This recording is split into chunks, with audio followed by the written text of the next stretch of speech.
मित्रों, हिंदी दिवस के अवसर पर आप सब को हार्दिक बधाई देते हुए ये आशा करता हूँ कि आप हिंदी की मान प्रतिष्ठा के लिए सदैव कटिबद्ध रहेंगे।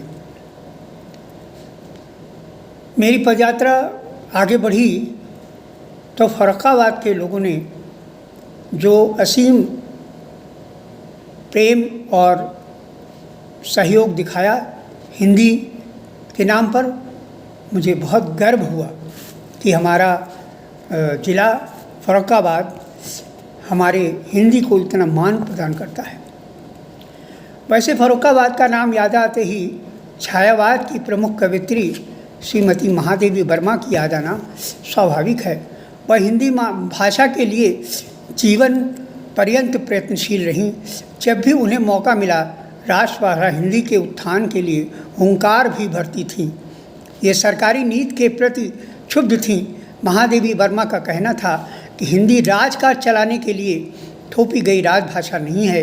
इसके माध्यम से भारत की इच्छा, आशा और आकांक्षा को ही वाणी नहीं मिली है, अपितु इसके द्वारा राष्ट्रीय उल्लास, उमंग, आशा और चेतना भी उजागर हुई है। इसलिए क्षेत्रीय यदि शतदल पटल के समान हैं तो हिंदी स्वतः पूर्ण के सदृश है। इसमें मनुष्य के साथ साथ मानवता भी प्रतिष्ठित है। ये उदात्त गुणों से समन्वित लोकवाणी है। प्रत्येक राष्ट्र को एक राष्ट्रभाषा चाहिए और ये सम्मान सहज ही सबके सहयोग और सद्भाव से हिंदी को सुलभ है। तिरवा से जहानगंज तक की यात्रा में सबसे अच्छी बात यह देखने में आई कि जगह जगह के स्कूली बच्चों ने जुलूस के रूप में हम सबके साथ अपने गांव की नगर सीमा तक पदयात्रा में उत्साह और उल्लास की भावना भरते हुए जय हिंदी, जय राष्ट्र, जय नागरिक का उद्घोष करके विदाई दी। मैं और मेरी हिंदी पदयात्रा फर्रुखाबाद की परिसीमा प्रवेश करके हिंदी सुप्रसिद्ध व्यंग्यकार, कवि, समीक्षक डॉक्टर ब्रह्मदत्त अवस्थी जी ने आवास भोलेपुर पहुंची। उन्होंने मेरे साथ हिंदी पदयात्रा करने वाले सभी पदाधिकारियों का जोरदार स्वागत करते हुए प्रसन्नता व्यक्त की।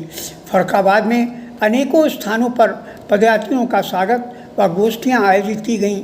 छिबरामऊ से फर्रुखाबाद तक 32 किलोमीटर की पूर्ण यात्रा करने के बाद फर्रुखाबाद से शमशाबाद तक 15 किलोमीटर की पदयात्रा करते हुए कायमगंज और कंपिल तक लगभग फर्रुखाबाद से 42 किलोमीटर की हिंदी मानक पदयात्रा मैंने मेरे साथियों ने पूर्ण की। हिंदी पदयात्रा लगभग 137 किलोमीटर तय की गई। राष्ट्रभाषा हिंदी परिषद की हिंदी मानक पदयात्रा के समर्थन में मकरंद नगर कन्नौज से श्री आशुतोष मिश्र मधुकर के संयोजकत्व में 26 धावकों के साथ दौड़ते हुए हिंदी ज्योति मशाल को फर्रुखाबाद तक ले जाया गया। कन्नौज और फर्रुखाबाद के साहित्यिक परिदृश्य में इस तरह का आयोजन पहली बार हुआ था। इस हिंदी ज्योति यात्रा में आनंद कुमार शुक्ल, आलोक शुक्ला, अरविंद कुमार शुक्ला, दिनेश चंद्र मिश्र, वेद प्रकाश पांडे, प्रवीण कुमार द्विवेदी, राम बाबू सिंह चौहान, कमर अहमद, रघुराज सिंह बघेल, विनोद कुमार, कृष्णपाल सिंह कुशवाहा, सुभाष सिंह चौहान, कमलेश चंद्र मौर्य, मनोज कुमार वर्मा, राजीव सहाय, अनूप स्वरूप सक्सेना, सत्येंद्र सिंह कुशवाहा, राम आश्रय यादव, इरफान खां, प्रेम सिंह, अजीत कुमार शुक्ल, अखिलेश कुमार, हरिश्चंद्र, रामजी श्रीवास्तव आदि ने इस हिंदी ज्योति यात्रा को कनौजी बोली क्षेत्र के प्रसिद्ध कवि पंडित विजय बहादुर अग्निहोत्री जी ने प्रज्वलित किया और धावकों को तिलक लगाकर फर्रुखाबाद के लिए रवाना किया। प्रत्येक धावक अपनी पारंपरिक वेशभूषा में सम्मिलित हुए हिंदी ज्योति के धावकों का स्वागत अनेक जन स्थानों पर जनसाधारण व विशिष्ट नागरिकों द्वारा किया गया। महिषी महादेवी वर्मा के जन्म दिवस के अवसर पर उत्तर प्रदेश हिंदी ईसाई सम्मेलन कन्नौज व राष्ट्रभाषा परिषद के संयुक्त तत्वावधान में डॉक्टर प्रताप नारायण टंडन के संयोजन तथा नगर पालिका कन्नौज के अध्यक्ष श्री केशवदास टंडन के संचालन में महादेवी कलश यात्रा कन्नौज से फर्रुखाबाद में श्री महादेवी वर्मा के जन्मस्थान साहबगंज मोहल्ले में ले जाया गया। महादेवी गंगा कलश यात्रा के पदाधिकारियों का अनेक स्थानों पर भव्य स्वागत किया गया। मकरम नगर, जलालपुर परवारा, जलालाबाद, गुरसहायगंज, कमालगंज, फतेहगढ़ में गणमान्य नागरिकों ने स्वागत करके मनोबल में वृद्धि की। 14 गाड़ियों के काफिले के साथ उक्त यात्रा फर्रुखाबाद पहुंची।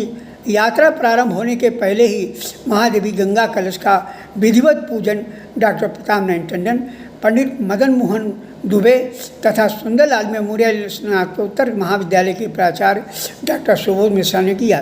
तत्पश्चात यात्रा प्रारंभ हुई। बीना साहित्य परिषद फर्रुखाबाद एवं नगर की अन्य साहित्यिक संस्थाओं द्वारा महीये से महादेवी वर्मा के महादेवी गंगा कलश हिंदी ज्योति तथा हिंदी मानक पदयात्रियों का स्वागत करते हुए अपने स्वागत संदेश में लिखा कि महीयसी महादेवी जी फर्रुखाबाद की पावन धारा पर अवतरित हुई हैं। ये जनपद व नगरवासियों के लिए गर्व का विषय है। अपने गीतों के माध्यम से समस्त भूमंडल को अप्लावित कर दिया। वेदना व काहिम वान जिसके नयनों से बसा था, जिसमें गीत रूप वन पावन जल साहित्य को प्रक्षालित कर गया। पीड़ितों के प्रति अनुराग, उनको अपनाना, उनकी पीड़ा को अपने हृदय में घोल कर गाना उनका लक्ष्य रहा। समस्त भारत को वेदना की भागीरथी पर गर्व है और धन्य है वह फर्रुखाबाद की पावन धरा जहाँ पर इस प्रकार की देवी का अवतार हुआ। जब तक ये गगन दिन में प्रभाकर धामनी में चंद्र तथा तारावलियों से सुशोभित रहेगा और माँ भागीरथी की पावन धारा जब तक बहती रहेगी, तब तक महीयसी का नाम भारत साहित्य के पृष्ठों पर स्वर्ण अक्षरों में अमर रहेगा।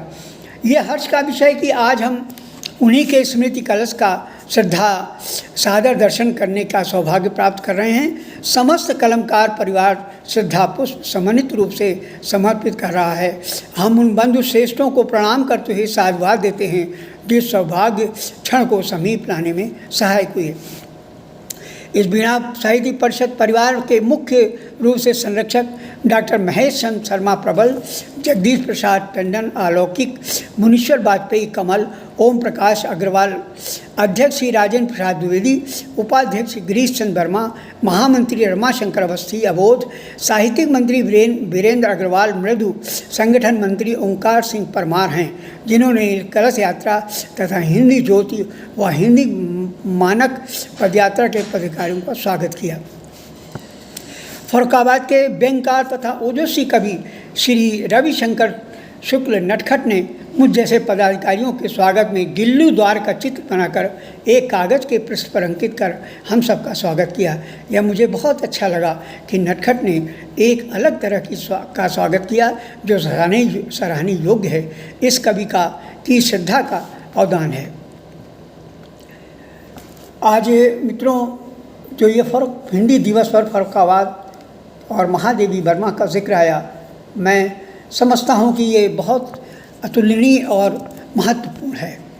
महादेवी जी हिंदी भाषा के लिए सतत प्रयत्नशील रहीं और जब जब उनको मौका लगा हिंदी भाषा के लिए संघर्ष करने का, उन्होंने बड़े बलपूर्वक इस भारत देश के नागरिकों को संबोधित किया और उनमें हिंदी के प्रति आत्मविश्वास और आत्मबल भरने की प्रेरणा दी।